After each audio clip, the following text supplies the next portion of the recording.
aspect of repentance has been an integral part of the gospel of salvation that is taught to us in the New Testament, very clearly taught in the New Testament. And we need to have an understanding of the concept of repentance, because quite often when the gospel is proclaimed throughout the earth, that particular aspect of the gospel is in fact ignored.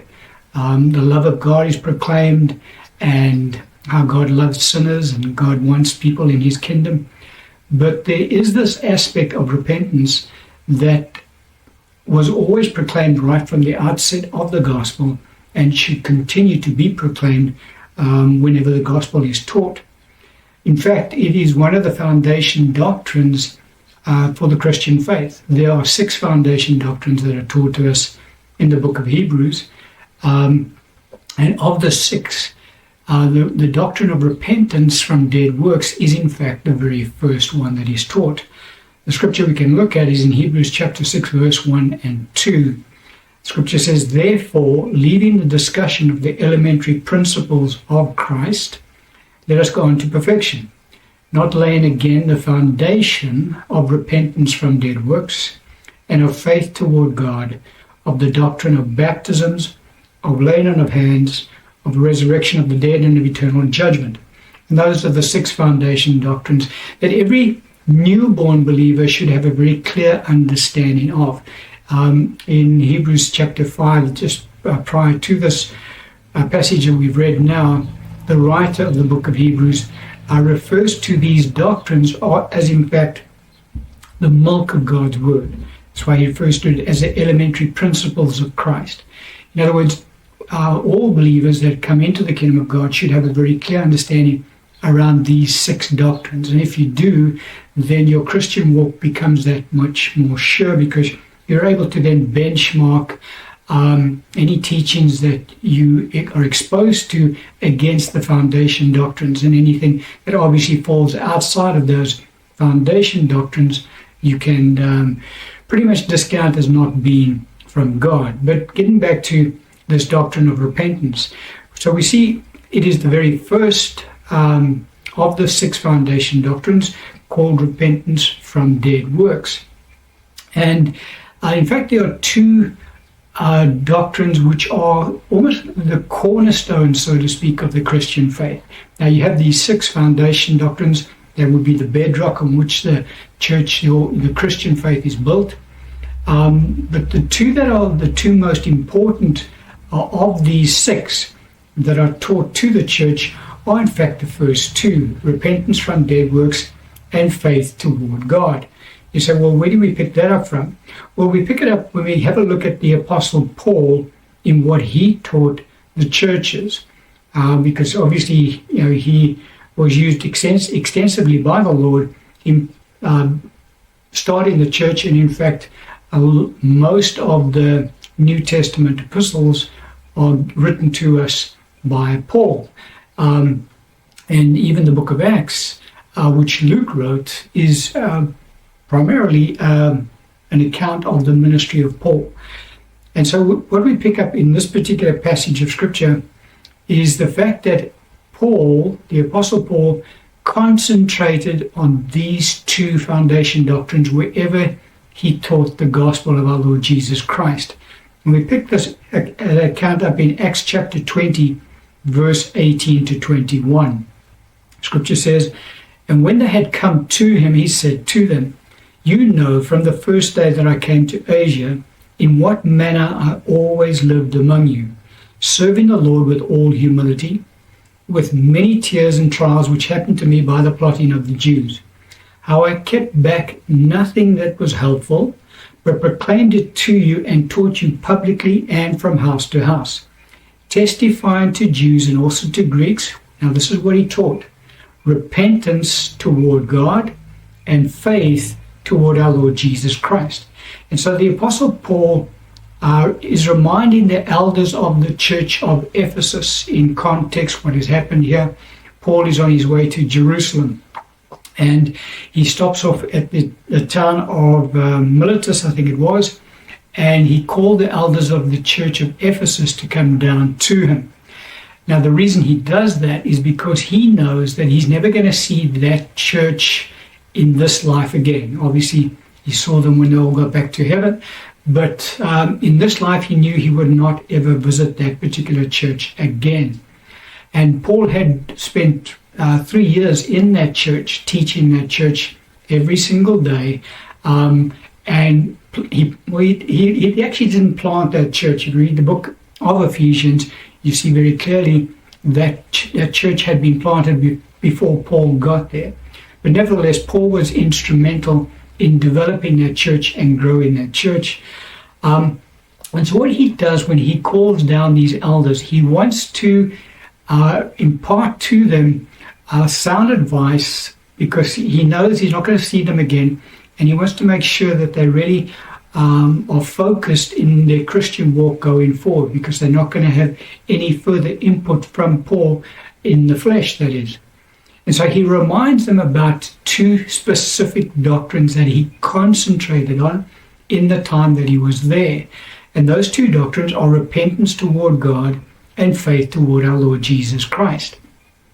And if you go back and you look at the foundation doctrines as referred to in the book of Hebrews by the writer, who in fact was Paul as well, what Paul refers to as repentance toward God, in Hebrews he refers to it as repentance from dead works. And so repentance is always, it has a double-sided component to it from a biblical point of view, in that we repent towards something, we repent from something. So that's exactly what repentance from dead works is. It's repentance toward God. So it's 2 sides of the same coin. And then he refers to faith toward our Lord Jesus Christ. In the book of Hebrews, he refers to faith toward God. And so those are the 2 doctrines that the Apostle Paul concentrated on when he taught the churches, wherever he taught the gospel. Now, obviously, he taught everything else as well. We have all of our revelation knowledge about the gospel through Paul's writings. But these are the 2 doctrines that he focused on. And that's why I say they form almost like the cornerstone of the Christian faith: repentance from dead works and faith toward God. And so it's really the repentance from dead works doctrine, the aspect of repentance that we're wanting to really concentrate in today's discussion. Concentrate on, should I say, in today's discussion. Repentance always involves an act of the will of man, because it's as an act of our decision that we decide whether we're going to repent or not. Now, with regards to repentance being completely tied in with the gospel of salvation, we'll pick it up in, not only obviously it's in the foundation doctrines as we've had a look at already, but even our Lord Jesus Christ, when he was on the earth, preached the gospel of repentance. Look at this passage here, Mark chapter 1, verse 14 and 15. Scripture says, "Now after John was put in prison, Jesus came to Galilee, preaching the gospel of the kingdom of God." Now, that's the gospel that our Lord is preaching. So what did he preach? "And saying, the time is fulfilled, and the kingdom of God is at hand. Repent and believe in the gospel." And so there's the 2 cornerstones coming up again. Repent and believe. Repentance from dead works, faith toward God.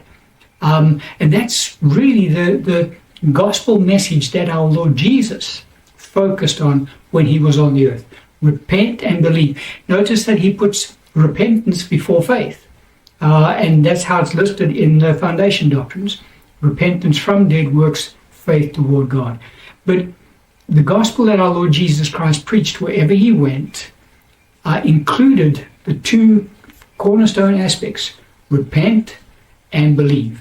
Repentance and faith. Those are the 2 cornerstone foundations. It's so important for Christians to have a very clear understanding of these 2 foundation doctrines, because it's through these doctrines that we're able to live out our Christian faith, if you study them in depth. But anyway, so that's the gospel our Lord preached. He preached repent and believe. But repentance he placed first. When our Lord sent out his 12 apostles, on their own to go preach the gospel. This is while our Lord was still on the earth. After his first year, the disciples had been with him for a year, and after their first year, he then sent them out on their own to preach the gospel for the first time. They went out 2 by 2. We pick that up account in Mark chapter 6, verse 7 to 12. Scripture says, "And he called the 12 to himself, and began to send them out 2 by 2, and gave them power over unclean spirits." So they go out and they preach the gospel, they cast out demons, then they heal the sick. Verse 12, "So they went out and preached." Now this is the only record we have in Scripture as to what it is that the disciples, the apostles, actually preached while our Lord was still on the earth.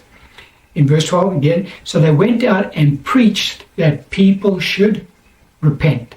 And so very clearly they had learned from the Lord Jesus Christ that repentance was a very important part of the gospel of the kingdom of God.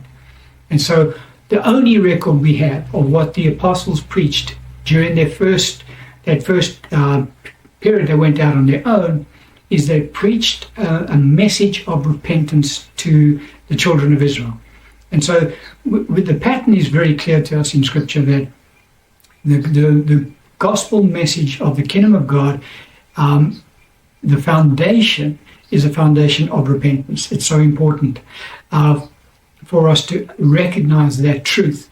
When the Apostle Peter preached his very first sermon after the day of Pentecost, it involved a message of repentance. Let's have a look at the account. Acts chapter 2, verse 37 to 41. "Now when they heard this, they were cut to the heart and said to Peter and the rest of the apostles, 'Men and brethren, what shall we do?' Then Peter said to them, 'Repent, and let every one of you be baptized in the name of Jesus Christ for the remission of sins, and you shall receive the gift of the Holy Spirit.'" Verse 41. "Then those who gladly received his word were baptized, and that day about 3,000 souls were added to them." So what had happened here, we know the account, the day of Pentecost, the Holy Spirit was poured out on the Jews in the temple, the disciples, should I say, in the temple, and the Jews around them witnessed what transpired. They were curious. Obviously, there was a lot of response from the Jews. Peter gets up and he preaches to the Jews on that day. Now, when he preaches to them, what the Holy Spirit does, the Holy Spirit convicts a lot of those Jews that hear him, because the Bible says they were cut to the heart. And so when they were convicted, they recognized that what this person, Peter, was preaching, there was truth to it, and they needed to respond to it. So they asked Peter, "What are we going to do?" And Peter's response to them, "You need to repent." And so Peter puts the ball back in their court, and he gets them to make a decision of their own free will. That's what repentance requires. Repentance requires that we make a decision to turn away from our lifestyle and turn toward God. And that's what Peter encourages the Jews to do. Now, on that particular occasion, the Bible says that 3,000 souls were added to the body of Christ. That's the first sermon that is preached by the church after the day of Pentecost. And so we see very clearly that the gospel message preached on that occasion included the aspect of repentance. Very important. The next time we have an account of a sermon preached again in the book of Acts is a few days later. Peter and John, you recall, they were on their way to the temple. They healed the crippled man, and Peter again preaches to the Jews. And look at this account. Acts chapter 3, verse 12 to 26. "So when Peter saw it, he responded to the people, 'Men of Israel, why do you marvel at this? Or why look so intently at us as though by our own power or godliness we had made this man walk?'" Verse 19. "Repent, therefore, and be converted, that your sins may be blotted out, so that times of refreshing may come from the presence of the Lord." Verse 26. "To you first God, having raised up his servant Jesus, sent him to bless you in turning away every one of you from your iniquities." And so there again, Peter's preaching repentance, and he gives us some insight as to what that repentance is. He said, turning away from your iniquities. And that is what repentance is. Repentance from dead works, repentance toward God. And so we can't get away from it. When we preach the gospel of Jesus Christ, there has to be a conscious decision made by the person who is responding to the gospel to say, yes, I will turn away from my current lifestyle and I will turn to God. That is repentance, and it needs to be preached. In fact, God has commanded that particular message be preached. We pick that up in Acts chapter 17, verse 30. The Apostle Paul speaking, and he says, truly, these times of ignorance God overlooked, but now commands all men everywhere to what? To repent. Why? Because God recognizes that this lifestyle is completely foreign to the kingdom of God, just as the lifestyle of the kingdom of God is completely foreign to this world. And so, in order for the believer to experience the kingdom of God, they have to turn away completely from this life and turn to the kingdom of God and embrace that life. That's essentially what Bible repentance is.